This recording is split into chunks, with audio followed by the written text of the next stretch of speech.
Estudiantes de quinto de secundaria. Espero que se encuentren muy bien. Mi nombre es Liz Valdés, su maestra de matemáticas, y estoy feliz de estar con ustedes nuevamente para afianzar sus conocimientos. Recuerda preparar tu área de trabajo desinfectando todo lo que vayas a utilizar y lavar tus manos con suficiente agua y jabón para evitar los contagios del COVID-19. Te recomiendo que tengas a mano todos los materiales de trabajo que necesites para que anotes todo lo que te genere interés y te despierte aprendizaje. Antes de continuar, presta completa atención a las asignaciones siguientes. Es importante higienizar tus manos con agua y jabón y prepara tus libros y herramientas de trabajo junto a la actitud correcta para aprender.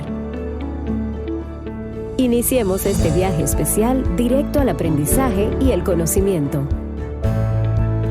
Si ya hiciste todo esto, entonces estamos listos. Prepárate, porque ya vamos a empezar. En esta ocasión necesitarás tener a mano una regla, un lápiz de carbón, lápices de colores, un transportador y tu cuaderno de trabajo. Durante las clases pasadas, hemos hablado acerca de los tipos de vectores, acerca de sus conceptos básicos, sus operaciones básicas, entre otros temas. En el día de hoy vamos a hablar de su aplicación y su uso en nuestro diario vivir. Ya verás que te vas a sorprender al conocer cómo lo utilizamos diariamente y a veces ni siquiera nos damos cuenta. Acompáñame a ver estos conceptos.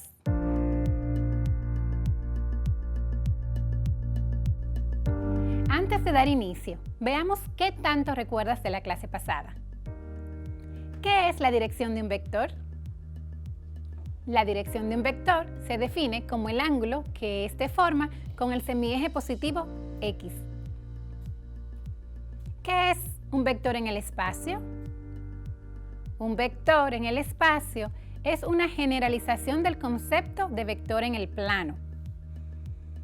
Un vector en el espacio se puede representar por un paréntesis ordenado de 3 números reales que son sus coordenadas.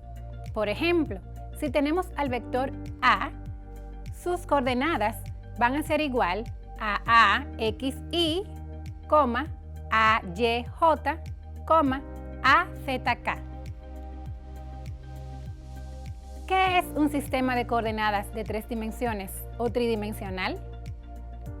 Un sistema de coordenadas en 3 dimensiones o tridimensional es aquel que se construye trazando los ejes X, Y y Z de manera perpendicular en el origen de coordenadas.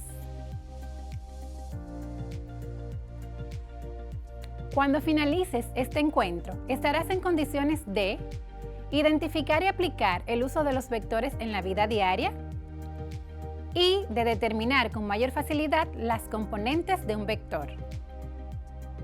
Es muy importante recordar que un vector es un segmento de recta dirigido en el plano o en el espacio y que se utiliza para representar una magnitud definida por su punto de aplicación, su módulo, su dirección y su sentido.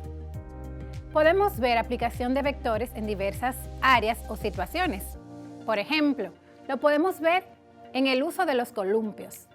En este caso, se desarrollan ciertos vectores y estos vectores son vectores paralelos. Si notamos en las cadenas de los columpios, ya que estas se mueven en una misma dirección, pero no necesariamente en un mismo sentido. En otro lugar donde podemos ver los vectores puede ser en un juego de billar. Como bien sabemos, este es un juego de mucha habilidad. Por ejemplo, para que el jugador pueda realizar ciertos tiros de cierta complejidad, tendrá que realizar algunas operaciones vectoriales mentales. Así, puede predecir la futura dirección que tomará la bola, cuando éste la golpee en cierta zona específica. Si podemos observar en las imágenes, el jugador toma su palo de billar y con el taco golpea la bola de salida. El impacto del golpe hará que otra bola u otras bolas se muevan y al hacerlo podemos notar que este impacto hace que se formen vectores en diferentes direcciones y de diferentes tamaños. Otro ejemplo sería paseando a un perro. Imaginemos que estamos paseando a un perro. Podemos notar que la cadena sería un vector que parte desde cierto punto del origen de coordenadas, que en este caso sería nuestra mano. También en el caso de que sean varios perros y estos estén en diferente sentido, en diferentes módulos y en diferente dirección, estaríamos hablando de vectores. Otro ejemplo de la aplicación de los vectores en la vida diaria es en la construcción de las carreteras. En ingeniería civil, una de las principales aplicaciones del cálculo vectorial se encuentra en la rama del diseño y construcciones de carreteras, más específicamente en las curvaturas de las construcciones. En primer lugar, hay que saber que toda carretera se compone de 3 tipos de curvaturas. Estas son las rectas, las curvas de transición y las curvas como tal. Otro ejemplo es para las personas que les gusta realizar deportes extremos, como escalar o descender montañas, recorrer a gran velocidad. Esto le podría servir para conocer la trayectoria por donde debe desplazarse. Un ejemplo de esto serían las rutas de trekking, ya que determinan un punto de salida y un punto de llegada. Como se ve en la imagen, hay un trazo que realiza todo el camino de trekking. Así podemos ver que se van formando vectores que orientan de manera efectiva la dirección hacia donde avanzan. También se pueden utilizar en el espacio exterior para conocer la orientación de los planetas y los diferentes cohetes. ¿En algún momento has elevado una cometa? O como decimos en el buen dominicano, ¿has volado una chichigua? ¿Te has preguntado por qué si cuando el viento está soplando en contra y empezamos a correr, elevamos una cometa para mantenerla en el aire, esta retrocede a un punto que la cuerda con la que sostenemos queda inclinada hacia atrás? Eso se explica ya que la cometa lleva una velocidad y esa velocidad se representa como un vector. Y el aire lleva otra velocidad que es un poco mayor. Por lo tanto, el vector de la velocidad del aire es mayor que la velocidad del cometa. Así como la velocidad del aire es mucho más rápida, nuestra cometa se dispone a ir hacia atrás.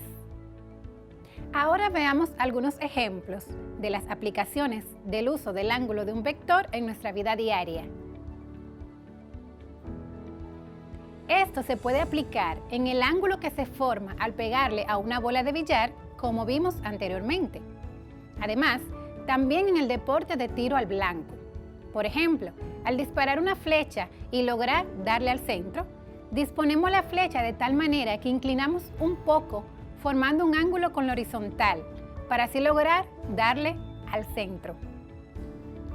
Otro ejemplo es en el juego de golf, ya que para poder entrar la pelota en el hoyo, nos disponemos a calcular muy bien cómo es que debemos pegarle y cuál es el ángulo necesario para poder llegar al hoyo y así ganar nuestro juego. También se puede aplicar el uso de los vectores en la ingeniería aeroespacial, ya que podemos calcular los ángulos de descensos en aproximación final de un avión, que es cuando éste va a llegar a la pista de aterrizaje. Así nos aseguramos de que éste no choque con el piso y logre un aterrizaje seguro. Por ejemplo, esta imagen nos indica cuál es el ángulo de descenso correcto para esta avioneta. En caso de que esté por encima del vector de referencia, el piloto deberá bajar la potencia y en caso de que esté por debajo, entonces deberá subir la potencia. De esta manera se evita que ocurran accidentes de esta índole. También podemos aplicar el uso de los vectores en la topografía. La topografía es una técnica que consiste en describir y representar en un plano la superficie o relieve de un terreno. Y la aplicación de vectores es muy importante al momento de analizar un terreno, ya que por medio del declive se puede encontrar el ángulo más conveniente para realizar una construcción y de esta forma disminuir los costos de producción. Ya que hemos visto algunos ejemplos de cómo se aplican los vectores en nuestra vida diaria, vamos a repasar cómo hallar las componentes de un vector, ya que esto nos servirá para desarrollar el tema de nuestra próxima clase, que será la adición de vectores mediante el método analítico o método de las fuerzas componentes. Recordemos que las componentes de un vector son las proyecciones del vector sobre el eje de coordenadas. Ahora, repasemos un ejemplo de cómo hallar las componentes de un vector. Hallar las componentes de los vectores A, B y C si el vector A mide 4 unidades y forma un ángulo de 30 grados con la horizontal. El vector B mide 6 unidades y forma un ángulo de 120 grados con la horizontal. Y el vector C mide 3 unidades y forma un ángulo de 70 grados con respecto a la horizontal.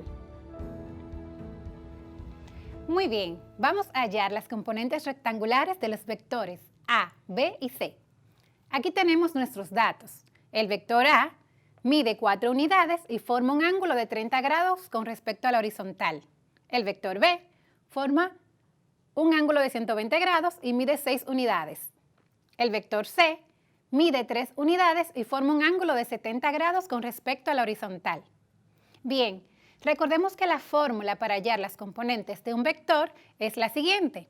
Decimos que las componentes de un vector van a ser igual al módulo del vector por el coseno del ángulo y multiplicar el módulo del vector por el seno del ángulo. En este caso, vamos a proceder a realizar la gráfica. Vamos a nuestro plano cartesiano y vamos a representar el vector A. Recordemos que debemos tomar un transportador y medir dónde se forma el ángulo de 30 grados, siempre con respecto a la horizontal. Y donde se forme este ángulo, vamos a utilizar nuestra regla para trazar el vector, respetando siempre su módulo o su medida, que en este caso es igual a 4 unidades. Como pueden ver, el vector A está representado por 4 unidades y mide 30 grados con respecto al eje horizontal. Algo importante es que debemos recordar identificar sus componentes. Para el vector A, la componente X se representa por A sub X y sería esta parte de aquí. Luego la componente Y del vector A se representa por A sub Y y sería esta parte. Bien, de la misma forma representamos el vector B. Recordemos que tiene 6 unidades y mide 120 grados. Ubicamos 120 grados con respecto a la horizontal y representamos con una regla nuestro vector B.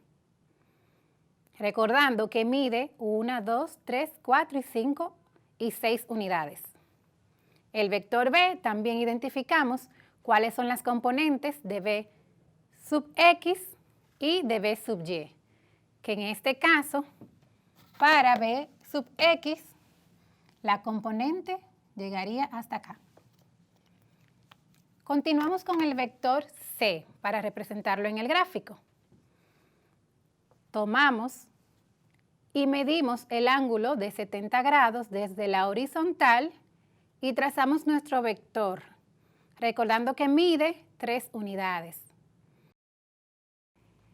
Muy bien, las componentes del vector C serían C sub X y, en este caso,